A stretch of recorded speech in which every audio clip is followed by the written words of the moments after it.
ትውለድልክ በዚህ አያያዛችሁ በዚህ አጠማጠማችሁ መንታመንተው ነው ተወልዶ ይመስለኛል እሷ ስልክ ካላነሳት የዘመድ አዝማዶቿ ስልክ ቁጥር ሳይቀራል እየደወልክ የት ገባች የት ሄደች ምን በላች ምን ጠጣች ካልባት ልጅቷ ፍቅራይ ነው ለምን ትላለህ እንድታፈቅረኝ እኔ ያደረኳት በል ከፈለክ ማቅረብ ትችላለህ እሷ ትውለድልክ በዚህ አያያዛችሁ በዚህ አጠማጠማችሁ መንታመንተው ነው ተወልዶ ይመስለኛል እንደዚህ አክሽናችሁ እንደ ህንድ አወላለዳችሁ ደግሞ እንደ ቻይና ያርግላችሁ እንደ ቻይና 8 አኩማ አርጊተን አኒል ሳራፍ ቻንድራራ ዋጥቁ ድበቸን በርባድ harka fuudhe jaalatamtoota kabajamtoota ordoftoota keenya jira jirtu fayyaa keessanii baga jiraattan ani nagaa fayyaa kooti akkuma argitan galanni waaqayyoof haa ta'u egaa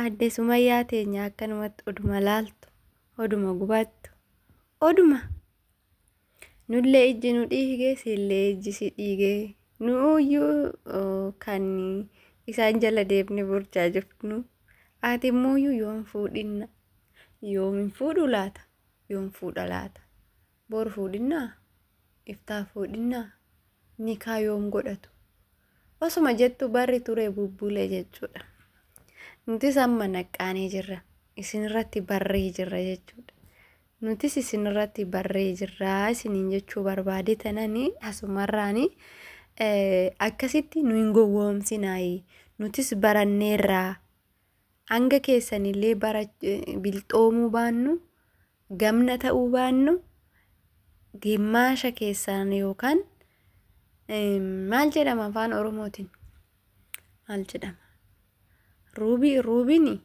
nu gimmaasha gadi jechuudha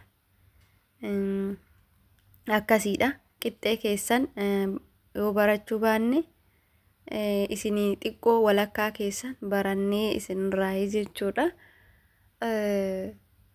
saara fi chaandiranga akkuma itti fufanitti jiru nuti sinuma laalaa jirra ati sinuma laalaa jirta dhugaa waan baay'ee nama gaddisiisudha asumarraan jechuudha waan safuu cabsaadha dhugaa dubbachuu fi ilmi namaa tokko haramitti akka deemaa jiru ilmi haadha manaa kabajamtu tana qabu ilmi ijoollee qabu ilmi maatii qabu waan akkana kan hojjeta jenneeti si yaannu namootumti yaada barbaadan irratti kennatan jedheetidha jechuudha kan inni waan kana hojjechaa jiru malee isin hundi keessanuu walii galtanii waan kana akka hojjechaa jirtan nuuf galee jira nu hin gowwoomsinaayi maaliif nu gowwoomsitu Sumayyaa atillee akka sobata hin beekta barii siin jedha ati achumatti habii ishumti siif adeessu ishumti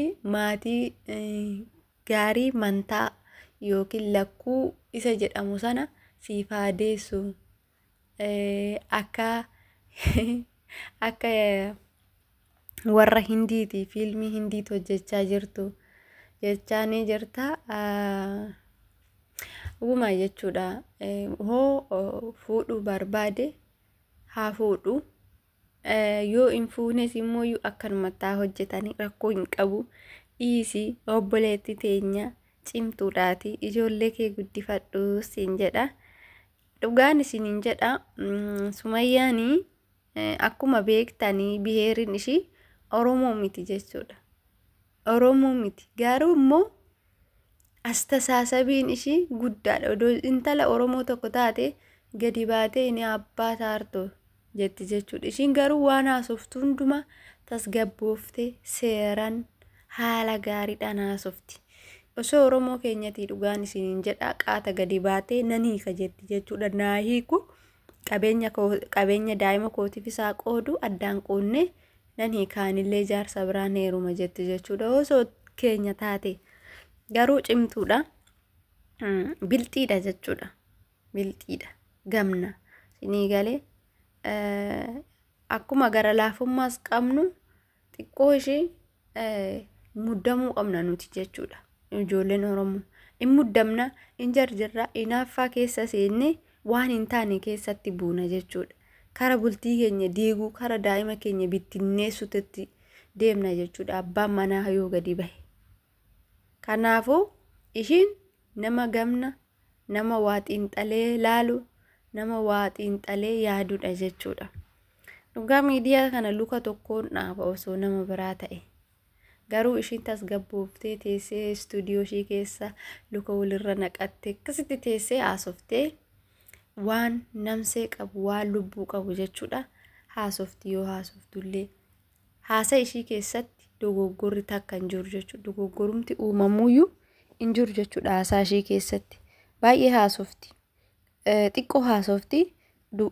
Dubbiin ishii xiqquma santu guddaa ta'a jechuudha. Xiqquma santu waan baay'ee fudhatamaa ta'a jechuudha.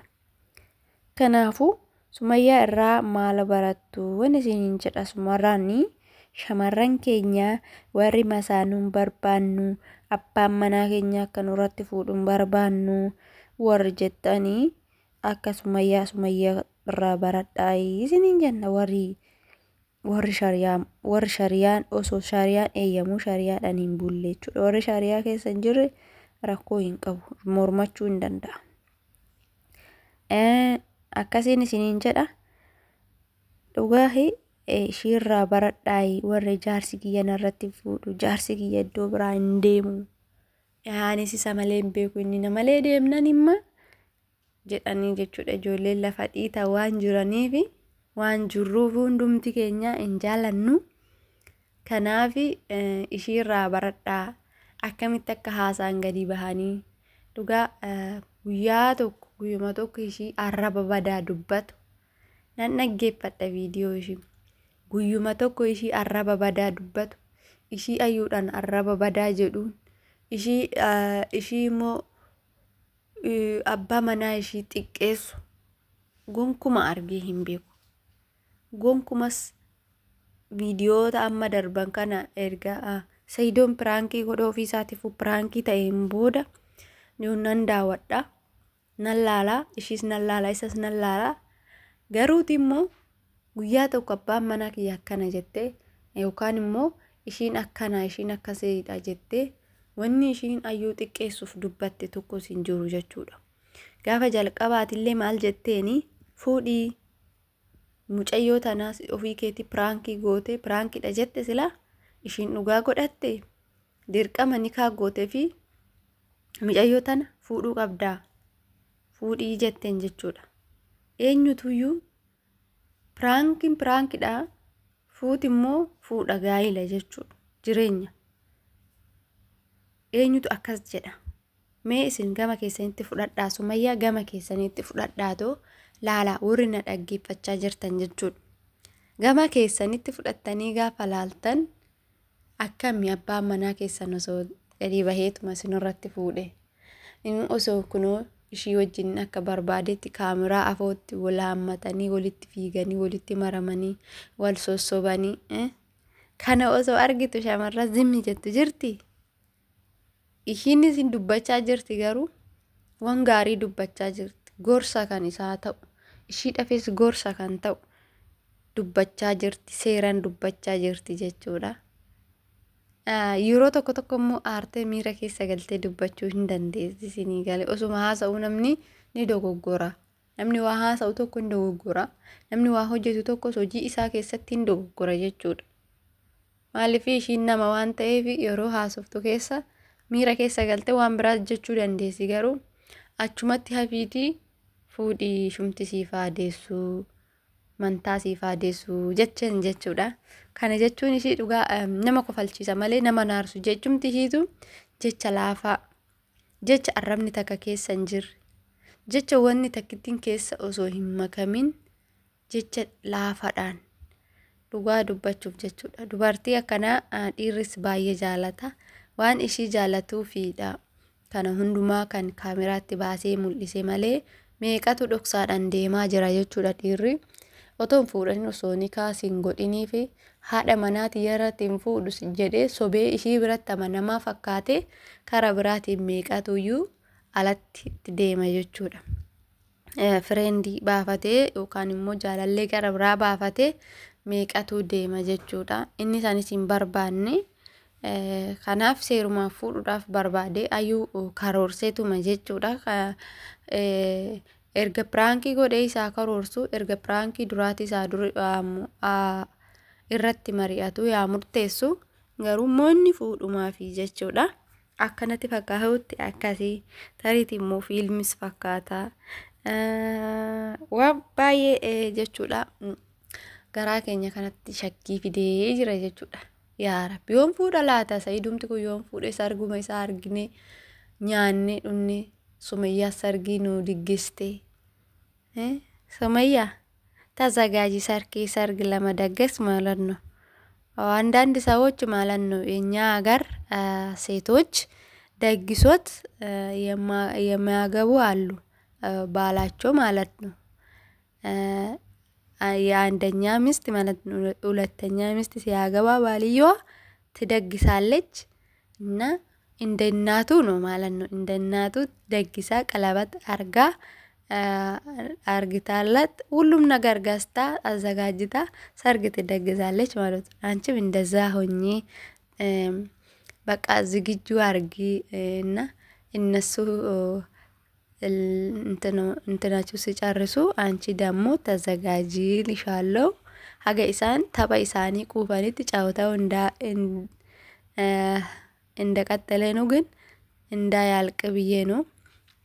አንቺ ሳትዘጋጂ በፊት ጫውታው እንዳያልቅ ጫውታው ደግሞ ካለቀ ቶሎ ስለሚጋቡ አንቺ ደግሞ ተዘጋጅተሽ ቤቱን ጠራርገሽ ሁሉም ነገር አዘጋጅተሽ አንቺ ነው እናቱም አንቺ ነሽ አባቱም ሁሉም ነገሩ አንቺ ነሽ ምክንያቱም አንቺ ነሽ ፈቀድሽው ማለት ነው።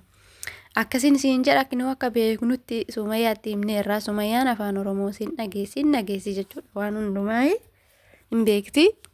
Kanaafuu qophaa'ee siin jenna Sumayyee teenyaa qophaa'ee eeggadhu jaarsa kee situtti fuudha.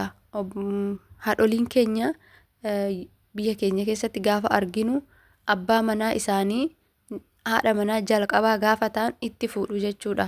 Oo inni barbaade diggisanii sargiidhaan gaa'ila cimaa godhanii fi haala saniin itti fuudhu jechuudha.